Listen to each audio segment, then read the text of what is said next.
नमस्कार दोस्तों, मेरा नाम है आशीष राठौर। आज है 6 जून 2025 और आखिरकार वो दिन आ ही गया जब प्रधानमंत्री नरेंद्र मोदी जी ने उद्घाटन कर दिया है देश के बड़े national project Udhampur Srinagar Baramulla railway line project. आज ये प्रोजेक्ट पूरी तरीके से कंप्लीट होने के बाद देश को समर्पित कर दिया गया है और सीधी रेल सेवा अब कटरा से श्रीनगर के बीच में शुरू हो चुकी है वंदे भारत एक्सप्रेस की। इस वंदे भारत एक्सप्रेस की सर्विस के बारे में आप लोगों को पिछले दिनों बता चुका हूं, इनका ट्रेन नंबर बता चुका हूं और टिकट बुक भी शुरू हो चुके हैं बता चुका हूं। आगे इस वीडियो में आप लोगों को लाइव दिखाऊंगा किस तरीके से ट्रेन की सर्विस दिखाई दे रही है रेलवे के ऑफिशियल एप्लीकेशन स्वरेल में। अभी बात करते हैं दोस्तों Udhampur Srinagar Baramulla railway line project के बारे में।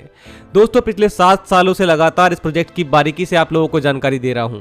आज यहां पर देश का सबसे पहला रेलवे के क्षेत्र में बनाया गया केबल स्टेट ब्रिज अंजी खड्ड ब्रिज का उद्घाटन प्रधानमंत्री नरेंद्र मोदी जी ने कर दिया। इस तरीके के ब्रिज को एक सिंगल पाइलोन के माध्यम से बनाया गया है और सबसे मुश्किल काम यही था कि इस दुर्गम स्थान पर इस सिंगल पाइलोन को खड़ा कैसे किया जाए जबकि सपाट जमीन मौजूद ही नहीं थी। तो उसके लिए भी लगातार आप लोगों को मैं टेक्निकल इन्फॉर्मेशन देता रहा 2019 में, 20 में, 21 में। तो आज इसका उद्घाटन होता देख बहुत ज़्यादा सुकून मिलता है मन को। दूसरा, दुनिया का सबसे ऊंचा रेलवे ब्रिज चेनाब ब्रिज जो कि आर्क नुमा रेलवे ब्रिज के श्रेणी में सबसे ऊंचा ब्रिज बन चुका है, एफएल टावर से भी ऊंचा है और एक बड़ा टूरिस्ट डेस्टिनेशन का केंद्र भी बनने वाला है आने वाले समय में। इसका भी उद्घाटन प्रधानमंत्री नरेंद्र मोदी जी ने कर दिया। तिरंगा उन्होंने जिस तरीके से वहां फहराया वो बहुत ज्यादा गौरवान्वित महसूस करा रहा था उन सभी इंजीनियर्स, वर्कर्स और उन सभी ऑफिशियल्स के ऊपर जिन्होंने यहाँ पर दिन रात मेहनत करी। और दोस्तों ये प्रोजेक्ट 43,780 करोड़ रुपए की लागत से कंप्लीट आखिरकार हो ही गया। ऑल वेदर कनेक्टिविटी मिल चुकी है कश्मीर घाटी को। हाईवे जो ब्लॉक हो जाया करते थे मॉनसून के समय या बर्फबारी के समय, अब वो यहाँ पर कनेक्टिविटी पूरी तरीके से बंद नहीं होगी। रेलवे यहाँ पर अब उपस्थित है जिससे लगातार कश्मीर जाने के लिए ट्रांसपोर्टेशन का माध्यम उपलब्ध रहेगा। वहाँ कश्मीर में मौजूद सूखा मेवा हो, पश्मीना शॉल हो या वहाँ के सेब हो, इन सभी का ट्रांसपोर्टेशन अब ट्रेन के माध्यम से हो पाएगा। इकोनॉमिक एक्टिविटी बहुत तेजी से बढ़ेगी कश्मीर घाटी में और all over Jammu and Kashmir में, जो कि देश के लिए भी बहुत ज्यादा जरूरी था। वहां से आ रहा सामान यहाँ आ सकेगा और बॉर्डर स्टेट होने की वजह से वहां लगातार युद्ध से जुड़े सामान को अगर पहुंचाना होगा तो रेलवे के माध्यम से इजीली जा पाएगा। और आखिरकार आज हम दोस्तों कह सकते हैं कि कश्मीर से कन्याकुमारी के बीच में एक सीधा रेलवे ट्रैक मौजूद है। और क्योंकि अब कटरा से श्रीनगर जाने में सिर्फ 3 घंटे ही लेगी वंदे भारत एक्सप्रेस, तो जो हाईवे के माध्यम से अब तक 7 से 8 घंटे या फिर 9-10 घंटे का भी समय लग जाता था बैड वेदर कंडीशंस में, तो वो अब समय सिर्फ 3 घंटे का रह जाएगा चाहे कैसी भी परिस्थिति हो। तो दोस्तों बैकग्राउंड में आप लोग जो वीडियो देख ही रहे हैं कैसे प्रधानमंत्री नरेंद्र मोदी जी पहुंचे हैं और वंदे भारत ट्रेन का आखिरकार उन्होंने उद्घाटन कर दिया हरी झंडी दिखा करके। और ट्रेन में जो स्टूडेंट्स सफर कर रहे हैं उनके साथ में उन्होंने बातचीत भी करी और काफी सारी जानकारी उनसे ली भी है। अब आपको सबसे अहम बात बता दूं दोस्तों, सिर्फ वंदे भारत ट्रेन ही नहीं और भी ट्रेन सर्विस आगे शुरू होंगी। उसके लिए अभी फीडबैक जो मिलेगा वंदे भारत ट्रेन को चलाने से भारतीय रेलवे उसके अकॉर्डिंग ट्रेन को तैयार करेगा इस रूट के लिए, जो कि स्पेशली डिजाइन ट्रेन होती हैं वहां के वेदर कंडीशन को टैकल करने के लिए। तो दोस्तों यहां पर एक बहुत अहम बात अश्विनी वैष्णव जी ने भी आज कर दी है इस उद्घाटन समारोह में। उन्होंने बता दिया है कि आने वाले सितंबर 2025 में ये वंदे भारत एक्सप्रेस जम्मू तवी से चलना शुरू हो जाएगी श्रीनगर के लिए, जो कि 324 किलोमीटर का पूरा रूट जाता है। और क्योंकि जम्मू में अभी काम चल रहा है मॉडर्नाइजेशन का, तो उसके तहत अभी वहां से ना चला करके इसको कटरा से चलाया जा रहा है, बाकी चलना इसको जम्मू से ही है। तो दोस्तों जम्मू तवी से उधमपुर कटरा होते हुए बनिहाल होते हुए ये ट्रेन श्रीनगर पहुंचा करेगी आने वाले सितंबर महीने में। ये एक अहम बात उन्होंने बता दी है। इस प्रोजेक्ट की दोस्तों एक अहम बात ये रही कि 1994-95 के बीच इसको इम्प्लीमेंटेशन के लिए अप्रूवल मिला, लेकिन उसके बाद बहुत ही ज्यादा धीमी गति से यह प्रोजेक्ट आगे बढ़ा। इस प्रोजेक्ट की गति दोस्तों तब बढ़ी जब प्रधानमंत्री अटल बिहारी वाजपेयी जी ने सन 2002 में इसको नेशनल इम्पोर्टेंस प्रोजेक्ट के तौर पर लॉन्च किया और उसके बाद से इसके लिए कोई फंडिंग रुकी नहीं और तेजी से फंडिंग हुई और यहाँ पर काम तेजी से होता रहा। लेकिन फिर भी उस समय के बाद भी यहाँ पर 20 साल से भी ज़्यादा का समय लग गया, क्योंकि इसको सामना करना था दुर्गम हिमालय का, जहाँ पर रेल की पटरी बिछाना बहुत ज़्यादा मुश्किल था। जिसमें वर्ष 2009 में घाटी में तो रेलवे नेटवर्क की शुरुआत हो गई, जिसमें बनिहाल, काजीगुंड, बारामुल्ला आपस में जुड़े। 2009-2014 में उधमपुर कटरा का भी रेलवे नेटवर्क से जुड़ना हुआ, जिसमें पीर पंजाल के पर्वतों से निकलता हुआ रेलवे रूट आगे बढ़ी। यहाँ पर जो एक चुनौती थी पीर पंजाल श्रृंखला की, वो रेलवे ने पार करी और उसके बाद 111 किलोमीटर का काम रह गया था सबसे दुर्गम स्थान पर, जहां पर अंजी रिवर बहती है, चेनाब रिवर बहती है। यहाँ पर बड़े बड़े ब्रिजेस बनाने थे।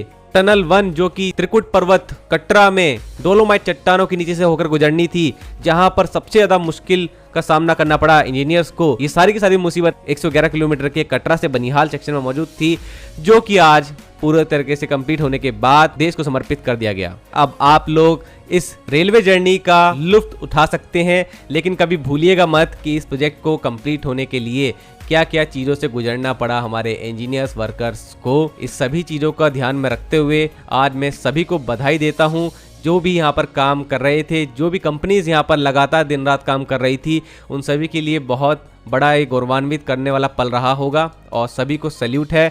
और अब ये आप लोगों की जिम्मेदारी है कि इसको किस तरीके से आगे मेंटेन करके रखना है। जो भी लोग यहाँ पर इस नए रेलवे नेटवर्क में आ रहे हैं, सफ़र कर रहे हैं आगे आने वाले समय में, उन लोगों को यहाँ पर सभी नियम कायदों का पालन जरूर करना है, क्योंकि ये एक संवेदनशील स्थान अभी भी बना हुआ है। हमारी आर्म फोर्सेस यहाँ पर लगातार पहरा देती रहेंगी और हमारे जो ब्रिजेस हैं, उन ब्रिजेस के अंदर micro processor control based real time basis पर लगातार निगरानी की जाएगी और इस ब्रिज की एक एक टेक्निकल चीज़ के ऊपर नज़र रखी जाएगी कि क्या इसमें कोई प्रॉब्लम तो नहीं आ रही, क्योंकि वहाँ पे विंड की स्पीड भी काफ़ी हो जाती है कई बार और भूकंप का भी यहाँ पर लगातार खतरा बना रहता है। तो इन सभी चीज़ों को ध्यान में रख करके ही इनको डिज़ाइन भी किया गया है। तो दोस्तों, वंदे भारत ट्रेन के माध्यम से आप आने वाले समय में लगातार यहाँ पर जो अद्भुत दृश्य देखने को मिलेंगे, हर मौसम में उसका लुत्फ उठा पाएंगे। उन सभी चीज़ों को करने के लिए आप लोगों को ट्रेन का टिकट तो बुक करना ही होगा। देखते हैं भारत के पहले सुपर ऐप जो कि रेलवे का है, स्वरेल, उस पर कैसे टिकट बुक हो रहा है। तो दोस्तों, आ गया हूं मैं स्वरेल ऐप पर और ये एक नया ऐप है। तो चलिए देखते हैं ट्रेन्स को। एसवीटी के कटरा में डाल दिया है और ट्रेन सर्च करके देखते हैं। तो आप लोगों के सामने है inaugural special train 02401 second number पर जो ट्रेन है। आज ये ट्रेन संगलदान रुकते हुए जा रही है, जो कि अभी अभी प्रधानमंत्री नरेंद्र मोदी जी ने लॉन्च की है हरी झंडी दिखा करके। फिलहाल ये आज ही के लिए था, बाकी हम ऑफिशियल ट्रेन देखते हैं जिसमें टिकट बुक हो सकता है, क्योंकि इसमें तो टिकट नहीं बुक हो पाएगा। तो अब देखते हैं यहाँ पर टिकट बुक करके 26401 का। इससे पहले आप लोग यहाँ पर रूट देख लीजिए। देखिए, ये बनिहाल रुकते हुए जाएगी, जैसे कि मैंने आपको बताया कि ऑफिशियल रन में तो ये बनिहाल रुक रही है। तो टिकट बुक करके देखते हैं यहाँ पर 7 जून का। तो आप लोगों के सामने है दोस्तों वेटिंग। चेयर कार में भी वेटिंग आ चुकी है 28 और एग्जीक्यूटिव कार में भी 5 वेटिंग आ चुकी है आप लोगों के सामने है। और जो ट्रेन दोपहर में चल रही है उसको भी देख लेते हैं। यहां पर अभी फिलहाल टिकट खाली है। तो दोनों ट्रेनें चल रही हैं, दोनों ही ट्रेनें अवेलेबल है अलग अलग टाइम पर एक दिन में आपको, जो कि कटरा से श्रीनगर लेकर के जाएंगी। अब अपोजिट में देख लेते हैं। तो यहां पर अपोजिट में भी आप इनॉग्रल स्पेशल ट्रेन को देख सकते हैं। इसका मतलब इनॉग्रल स्पेशल ट्रेन श्रीनगर से भी जो चली है, जब प्रधानमंत्री जी ने हरी झंडी दिखाई, तो वो ट्रेन भी आज वापस आ रही है। तो ये ट्रेन तो कहीं रुकी नहीं रही है, ये डायरेक्ट आ रही है और 3 घंटे 5 मिनट में लगातार चलते हुए ये एसवीटी के कटरा पहुंचेगी। और इसमें सभी मेहमान जो आए हुए हैं वो मौजूद हैं ट्रेन में। बाकी हम रेगुलर सर्विस को देखते हैं। तो इसमें आप लोग देख पा रहे होंगे बनिहाल ये ट्रेन रुक रही है श्रीनगर से चलने के बाद और 2 घंटे 58 मिनट ले रही है, 3 घंटे से भी कम। और आप देख सकते हैं यहाँ पर अभी टिकट जो है वो मौजूद है, लेकिन बुकिंग जो है वो लगातार शुरू हो चुकी है। और किसी किसी में तो जो लगभग परसों 300 से ज़्यादा सीटें थी, वो घटते घटते यहाँ पे आ चुकी हैं। तो मतलब लगातार सीटें बुक हो रही हैं जैसे जैसे लोगों को मालूम पड़ रहा है। और मुझे लगता है कि लोग ज़रूर से इस जर्नी का मज़ा लेना चाहेंगे, इसलिए लगातार यहाँ पे आप लोगों को टिकट बुक होते हुए दिख रहे हैं। तो दोस्तों, आप ज़रूर से इस रूट में जर्नी करिएगा और ज़रूर से बताना आपका एक्सपीरियंस कैसा रहा आने वाले दिनों में। मैं भी कोशिश करूँगा इस रूट को एक्सप्लोर करने की जब भी मुझे समय मिलेगा। आज के लिए इतना ही। आप लोग जरूर बताना आपको इनॉग्रेशन कैसा लगा, अपनी मेमोरीज बताना इस प्रोजेक्ट के साथ में कैसी रही, क्योंकि आप सब लोगों ने मेरे साथ मिलकर के बहुत कुछ देखा है इस प्रोजेक्ट में। जब भी अड़चन आई है आप मायूस भी हुए हैं, और आज जाकर के आखिरकार एक हमारी पहली ट्रेन सेवा शुरू हो गई, तो सभी के लिए खुशी का पल तो रहा ही है। आज के लिए इतना ही। वंदे मातरम। भारत माता की जय।